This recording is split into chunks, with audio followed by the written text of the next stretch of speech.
Hello folks, it's Mike, PC31, the Vinyl Policeman. Two really exciting things have happened today folks, musically, and I thought I'd just share my excitement, I guess, basically. One involves the Rolling Stones, you all know what that is. One involves Bruce Springsteen. So from a Rolling Stones point of view, so we've had the announcement just a short while ago, I think it was about an hour ago, which I watched on the live stream, that the new album Hackney Diamonds comes out on the 20th of October. 12 songs, 10 of the songs are recorded with Steve Jordan on drums, and who had Charlie's blessing to play drums for the Stones. And two of the tracks were recorded back in 2019. So two of the tracks will have Charlie on the drums. Also, Bill Wyman is on one of those two tracks as well. So you're back to the original kind of rhythm, the original Stones rhythm unit for one particular track. It's called Hackney Diamonds. The Stones have advertised it absolutely brilliantly, as they always do with these things. They're the masters of marketing. So Hackney Diamonds, for those that don't know, it's London slang. Basically, if you shatter a car windscreen, all the little bits, all the fragments, etc., Hackney Diamonds, that's what they're kind of called. So mixture of gems on the album. Only heard the single so far, which is called Angry. Have a look at that, folks, on the video. It's absolutely classic, superb Stones. First Stones album for 18 years. Last one, Bigger Bang, which I thought was superb. Absolutely loved Bigger Bang. Saw that tour so many times. So it comes out on the 20th of October. Right, now I'm going to talk about Bruce, and there is a link up between the two, which please stay with me. The first time I ever saw Bruce Springsteen was on the 30th of May 1981.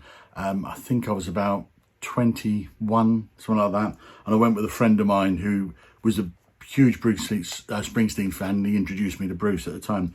So anyway, the original ticket, which I've still got, is for March the 20th 1981, and this is at Wembley Arena in London.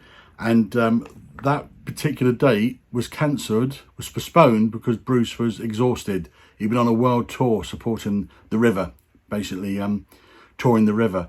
So anyway, it was rescheduled for the 30th of May 1981.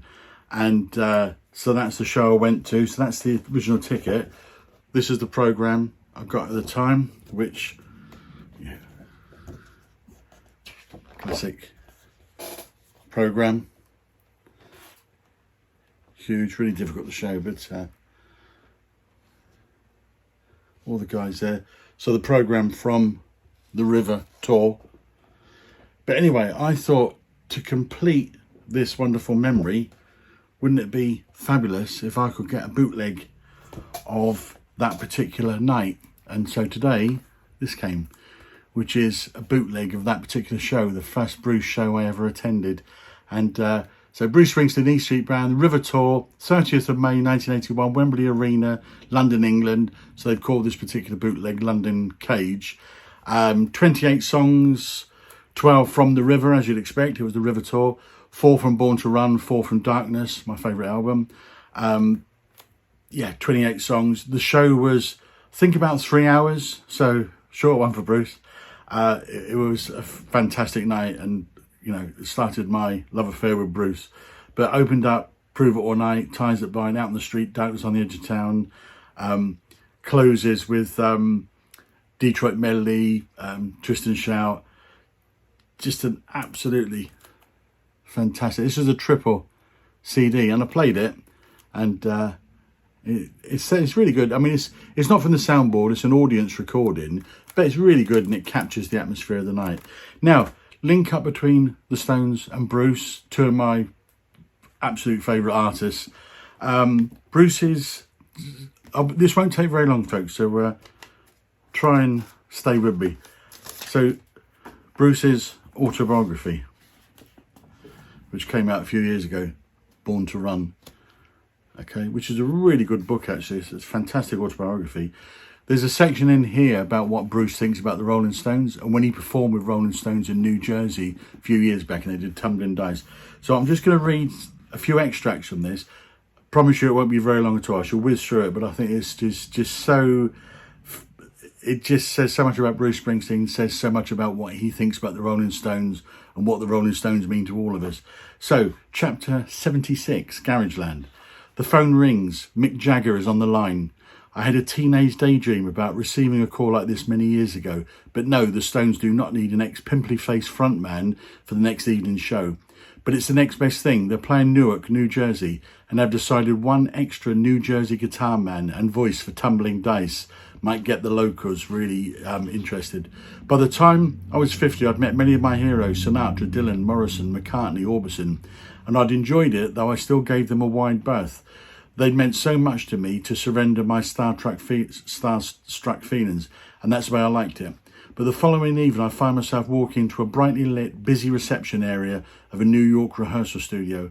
The girl behind the desk gives me a nod and points to a door. I open the door to a modestly sized room, and there's a band in a tight-knit garage setup against one wall. 2 guitars, bass, drums, and a B3 organ in the corner. Lead singer comes up, gives me a smile that still lights up the entire room.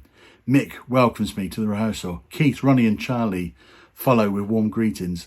They have small Fender amps side by side. Same position any band would. There are no fancy pedals, no mountains of speakers, just bare bone equipment for making rock music, pure and unchanged.